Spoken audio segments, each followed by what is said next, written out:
بسم الله الرحمن الرحيم. السلام عليكم ورحمة الله وبركاته. النهاردة إن شاء الله هنتكلم مع بعض في موضوع زيادة وزن خرفان وعجول التسمين بأربع خطوات مهمة جدا لكل صاحب مشروع عايز ينتج لحم أو عايز ياكل عيش.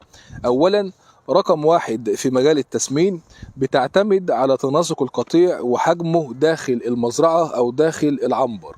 ليه؟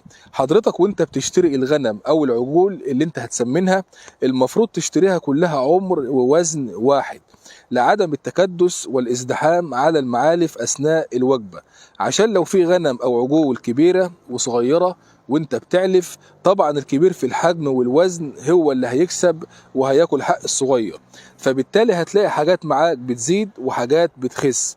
يبقى لازم يا جماعة نخلي بالنا من النقطة دي.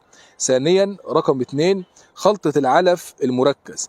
العلف المركز يا جماعة اللي حضرتك بتشتريه من المصنع او الخلطة اللي انت بتعملها على ايدك في بيتك او داخل مزرعتك، لازم العناصر اللي فيها تكون متوازنة ومناسبة من حيث الطاقة والبروتين والالياف، لان العناصر دي يا جماعة بتعمل على ارتفاع معدلات التحويل والوزن لخروف وعجل التسمين.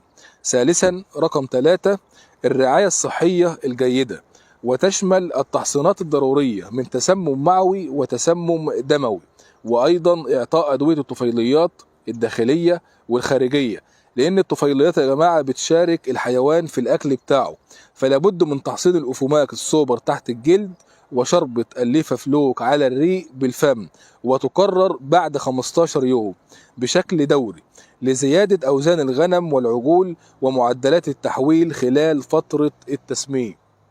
رابعا، رقم 4، الإضافات البيطرية يا جماعة مهمة جدا على العلف، وهي الفيتامينات والأملاح المعدنية اللي انت بتزودها أو اللي انت بتضيفها للخلطة بتاعتك، لأن استخدام هذه الإضافات بتعمل على زيادة النمو بالنسبة للغنم والعجول وفتح الشهية، لأن كده كده خرفان أو عجل التسمين بيحتاج لكميات كبيرة من الفيتامينات والأملاح المعدنية أثناء فترة التسمين.